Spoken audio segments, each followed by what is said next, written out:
बात करें।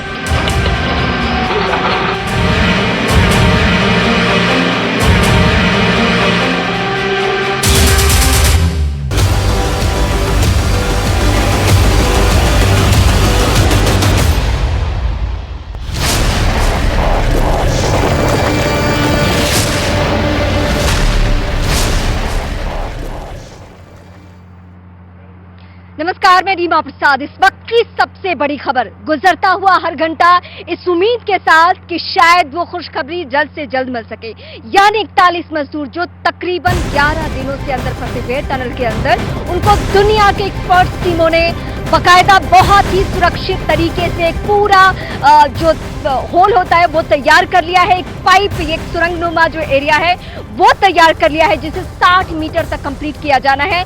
आखिरी दौर में वो पूरा काम है और इस काम को पूरा करते ही बारी बारी से उन सभी को एक प्रोसेस के साथ बाहर निकाला जाएगा।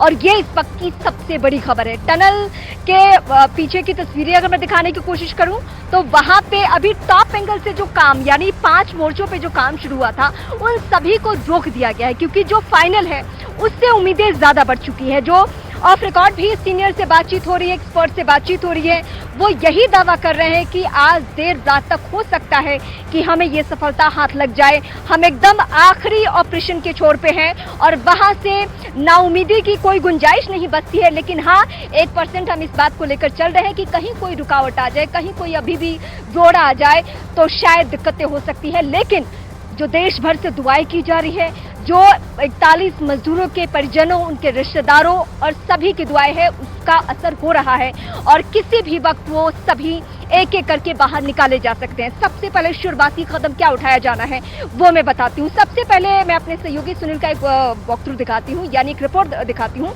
और उसके बाद बड़ी बातें आप सभी के सामने। सिलक्यारा टनल रेस्क्यू ऑपरेशन में अमेरिकन आगर बोरिंग मशीन जिन पाइप का वहां पर स्केप टनल बनाने के लिए यूज कर रही है, ये वही पाइप है। ट्रक में लदे ये पाइप अभी टनल के अंदर जा रहे हैं। इन पाइप की जो डिस्टेंस है, करीब जो लंबाई है वो 6 मीटर की है। टनल में अभी तक 7 पाइप इंसर्ट किए जा चुके हैं, यानी कि 42 मीटर की डिस्टेंस हम पूरी कर चुके हैं। जब ये ब्रेक थ्रू हो जाएगा, इन पाइप के जरिए स्केप टनल बन जाएगी, तो इसके अंदर से सबसे पहले इसमें जो एनडीआरएफ है उसके प्रशिक्षित जवान इसमें इस टनल के रास्ते, टनल के दूसरी ओर फंसे श्रमिकों तक पहुंचेंगे और फिर एक एक करके इस स्केप टनल के जरिए एनडीआरएफ के जवान उन 41 श्रमिकों को बाहर लाएंगे। अभी तक करीब 42 मीटर की डिस्टेंस तय की जा चुकी है और ये माना जा रहा है कि आज दोपहर जिस तरह से बातचीत सामने आ रही है, या फिर आज शाम तक इन स्केप टनल का काम कंप्लीट करके जो श्रमिक दूसरी ओर फंसे हुए हैं उनको बाहर निकाला जा सकता है। योजना ये है कि जब एनडीआरएफ के जवान वहां फंसे श्रमिकों को बाहर लेकर आएंगे, उसके बाद उनको कुछ घंटे तक टनल के अंदर ही रखा जाएगा। वहां पे डॉक्टर्स उनका चेकअप करेंगे और यहीं से फिर हेल्थ स्टेटस के अनुसार उनको एम्बुलेंस के जरिए अलग अलग हॉस्पिटल तक भेजा जाएगा। मैं क्यों आपके सामने दावे के साथ कह रही हूँ कि ये जो ऑपरेशन है वो आखिरी छोर पे। मैं आपको बताती हूँ कि कितना काम बाकी है। यहाँ पे मैं खड़ी हूँ और यहाँ से तकरीबन आप माप लीजिए 18 मीटर। 18 मीटर कहाँ तक होता है? वो जो आपको कैमरे का ट्राइपॉड दिख रहा है वहां तक ही काम बाकी है, मतलब इतना ही प्रोसेस, और इसमें ज्यादा वक्त लगना नहीं है। आप ये कह सकते हैं कि बिल्कुल श्रमिकों के सामने, बिल्कुल मजदूरों के सामने हमारी एक्सपर्ट्स टीमें पहुंच चुकी है।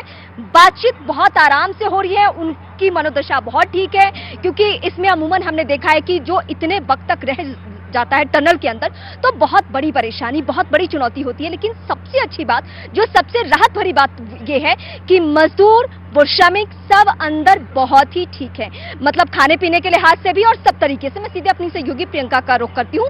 प्रियंका, जो ऑफिसर से बात हो रही है, जो सीनियर एक्सपर्ट्स बता रहे हैं, वो यही दावा कर रहे हैं कि हम बहुत करीब पहुंच चुके हैं, मतलब यहां से ना की गुंजाइश है नहीं।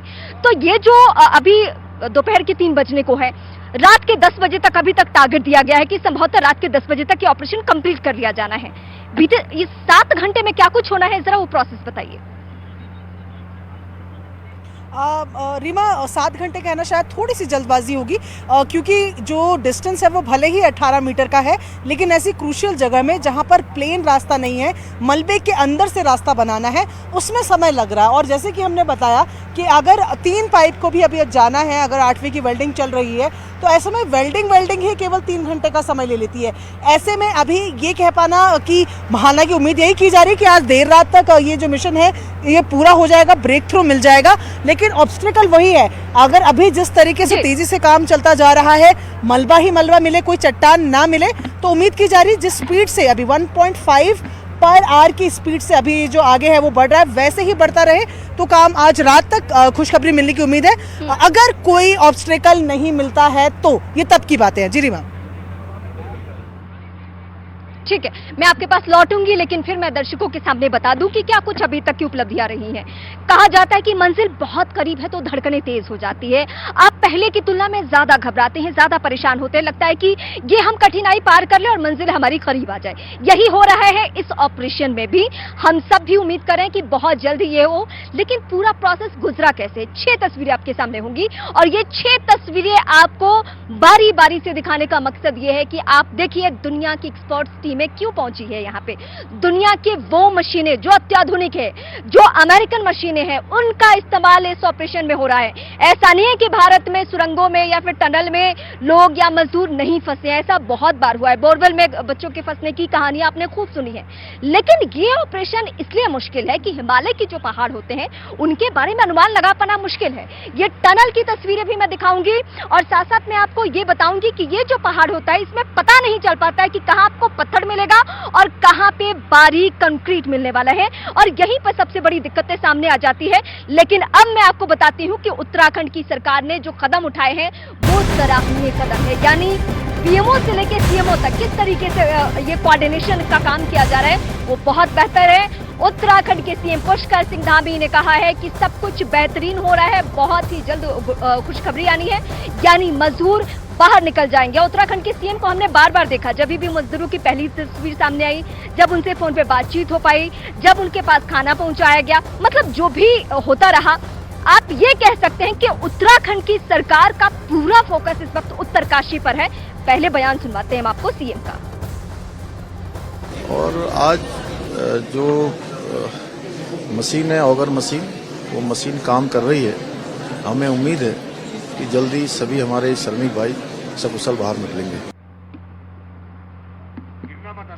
दिल्ली से देहरादून तक क्यों मैं कह रही हूं कि बार बार आपसी कोऑर्डिनेशन रखा जा रहा है, क्योंकि पीएमओ की भी नजर है, पीएमओ के कई ऑफिसर्स यहां पे पहुंचे हुए हैं और इसके अलावा उत्तराखंड की सरकार तो हर कदम पे यहां पे मौजूद है। हर कदम पे इसलिए मैं कह रही हूं, लोगों के खाने पीने की व्यवस्था से लेकर रहने की व्यवस्था से लेकर ये पूरा जो ऑपरेशन चल रहा है वो इस वक्त सबसे बड़ा ऑपरेशन आप कह सकते हैं। मैं सीधे अपनी सहयोगी प्रियंका का रुख करूंगी। प्रियंका, इस ऑपरेशन को किस तरीके से अंजाम दिया गया, पीएमओ ने कैसे कोऑर्डिनेशन किया, प्रधानमंत्री खुद सीएम से बातचीत करते रहे, पूरा प्रोसेस हुआ कैसे, वो जरा हमारे दर्शकों के सामने एक बार फिर दोहराइए। देखिए, ये 12 तारीख की बात है, सुबह 5 साढ़े 5 बजे के बीच ये हादसा हुआ। उसके बाद से यहाँ पर एजेंसीज आना शुरू हो गई। हुआ ये कि केंद्र सरकार ने इसमें बहुत जल्दी संज्ञान लिया और इंटरप्शन भी किया। पीएमओ के ऑफिस से यहाँ पर डिप्यूटी सेक्रेटरी मंगेश गिल्डियाल को अपॉइंट किया गया। भास्कर खुलबे जो पीएमओ के पूर्व सलाहकार है, अभी यूके में जो टूरिज्म मिनिस्ट्री है उसकी ओएसडी है, वो यहाँ पर आज भी देखने को मिल रहे हैं। ये चैलेंजेस जो थे, इसमें मेन आउटपुट जो रहा वो ये रहा कि 4 से 5 एजेंसी और 5 से 8 एजेंसी को इन्वॉल्व किया गया। आर्मी की तरफ से बीआरओ यहाँ पर रही जिसने सड़क निर्माण किया, 2 दिन में पूरी सड़क बना के तैयार कर दी। पहला प्लान जो था वो यही प्लान था जिस पर आज भी हम काम कर रहे हैं। इसमें पहले में हल्की मशीन थी, वो मशीन काम नहीं करी, फिर भारी मशीन को बुलाया गया, वो काम करना रुक गई, तीसरी मशीन आई और अब एक और बैकअप पे मशीन रखी हुई है और लगातार जो काम है वो चल रहा है। भूकंप आया, भूकंप आने के बाद 3 दिन तक काम बंद रहा, क्योंकि भूकंप के बाद आफ्टर शॉक भी आते हैं। और जैसा कि हम बता रहे हैं कि ये हिमालयन टेरेन है, यहाँ पर पहाड़ कच्चे होते हैं, कहीं पत्थर कहीं मलबा होते हैं। ये पूरी तरह पुराने पहाड़ नहीं है कि यहाँ पर ग्रेफाइट हो या बड़े बोल्डर हो। ऐसे में ये अनएक्सपेक्टेंसी जो इन पहाड़ों को लेकर थी उसने बहुत चैलेंजेस पैदा किए, लेकिन प्लान 1 पर ही दोबारा हम लौटे हैं। और एक बड़ी खबर भी मैं यहाँ दर्शकों को दे दूँ, क्योंकि अब हम क्रूशियल फेज में एंटर कर रहे हैं, इसलिए पहाड़ के ऊपर के सभी कामों को रोक दिया गया है। यानी कि जो हॉरिजॉन्टल ड्रिलिंग हो रही थी बाकी 2 तरफ से, लेफ्ट और राइट से, जो वर्टिकल ड्रिलिंग हो रही थी उन सभी कामों को रोक देने के आदेश दिए गए हैं। कहा गया है कोई भी मशीन इस पहाड़ के ऊपर नहीं चलेगी, वो हल्की हो या भारी। लोगों को कह दिया गया है कि अपनी मौजूदगी वहां ना रखें। पुलिस को साफ निर्देश दे दिए गए हैं कि कोई भी यहां से अब पहाड़ पे न जाना पाए। ठीक है प्रियंका, मैं आपके पास लौटूंगी, लेकिन 11 दिनों के इस ऑपरेशन में जो कुछ हुआ वो वाकई अपने आप में ऐतिहासिक होने जा रहा है। और जब इस तरीके की घटनाएं भविष्य में होगी तो इस घटना को उदाहरण के तौर पे देखा जाएगा, या ये तजुर्बे को इस वक्त जब एक सीनियर ऑफिसर से बातचीत हो रही थी, उनका ये कहना था कि जब 2013 की उत्तराखंड आपदा की घटना हुई तो हम सबको मालूम ही नहीं था कि इसमें रेस्क्यू करना कैसे होता है, लेकिन बीते कुछ सालों में हमने ये सारी स्थिति को भांप लिया और हमने 11 साल में समझ लिया कि कैसे चुनौती इसमें निपटते हैं, और उन सारे तजुर्बे का इस्तेमाल यहाँ पे हम लोग कर रहे हैं, यानी टनल के अंदर। अब प्रियंका जो बता रही थी वो मैं आपको दिखाती हूँ कि कैसे काम को रोका गया है। कैमरा पर्सन आपको युगल टॉप एंगल से दिखाएंगे कि वो जो टॉप एंगल पे एक रास्ता ऊपर से ड्रिल करके बनाने की कोशिश की जा रही है, उसी काम को रोका गया था, यानी वो काम रुक जाए तो नीचे कंपन ना हो।